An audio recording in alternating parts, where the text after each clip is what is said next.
বিষয়টা হয়েছে যে আমার ভাইয়া আসতেছে, আর এই আন্দোলনের সময় আমার ভাবি ছিল ফরিদপুরে, তো আমার ভাবির বাবু হবে আমার ভাতিজা, ঠিক আছে।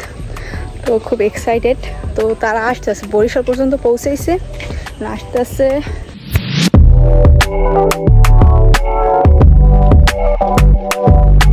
তো এই তো বাসা দিয়ে যাইতেছি ভাইয়ের বাসার সামনে। তো ভাইয়া বলছিল যে চাদর নিয়ে যাইতে, কারণ হলো যে যেহেতু ভাইয়ার বাসায় অনেকদিন যাবত থাকে নাই, অ্যান্ড সবকিছু আউলানো। ও যাওয়ার আগে আবার একটা কাহিনী হয়েছে যে আমি আবার বাসায় আম্মু মনে করছে গ্যাস খোলা রেখে আসছে, তো আমি আবার ওই চাদর আম্মুর কাছে দিয়া আমি আবার ওইটা চেক করতে গেছিলাম, অ্যান্ড চেক করে আসিয়া তারপর তো যাইতে আসি ভাইয়ার বাসার সামনে আবার হাইটটা, অ্যান্ড যাইতে অনেকটা টাইমই হয়ে গেছে। আমি তো ভাবছি যে ভাইয়া চলে আসছে গাড়ি নিয়ে, কিন্তু যাই দেখি যে না, চলে আসে নাই। আর এই যে আশেপাশের জায়গা আর এই গাছটা ভাইয়াই রইছে, কিন্তু এখনো বড়ই হয় নাই। এই তো ওয়েট করতেছিলাম, আর এই তো চলে আসলো ভাইয়া চলে আসছে।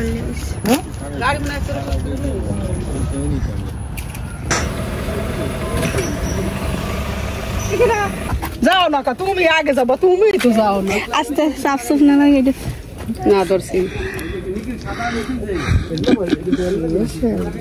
ভালো রে ধরু মা। বাসার দিক যাই, বাসার দিক যাও, বাসার দিক অনেকদিন যাবত পর আসছে তো ভাইয়া, যাইতেছে, আরো মাল জিনিস আছে। আর এই যে না থাকাকালী ঘরের অবস্থা, বাড়ির অবস্থা, আমার এই জায়গা ভাঙ্গাই তো আমার খালি দুপুক করছে, যোগ নাকি কিছু পার অবস্থা, ঠিক আছে।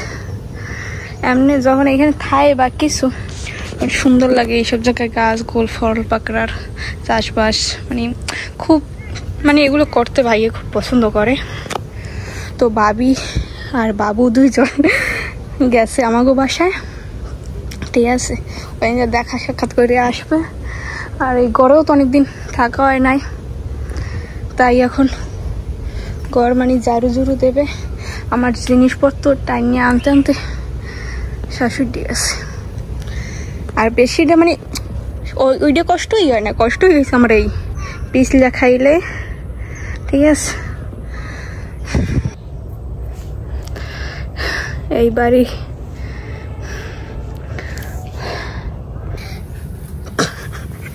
নিজেই আবার পাও জাগাইলাইস কাপড় চোপড়, যান বাসন খরচ, তার সাথে যোগ মুখের থেকেও যান বাসন ডাবল খরচ।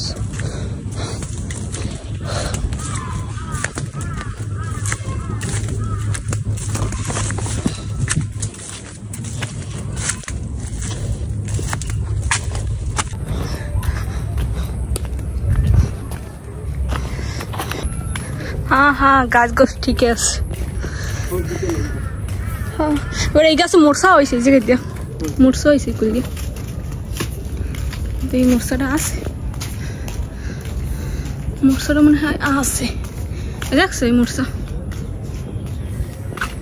হয়েছে, এটা তোর না, ঠিক আছে।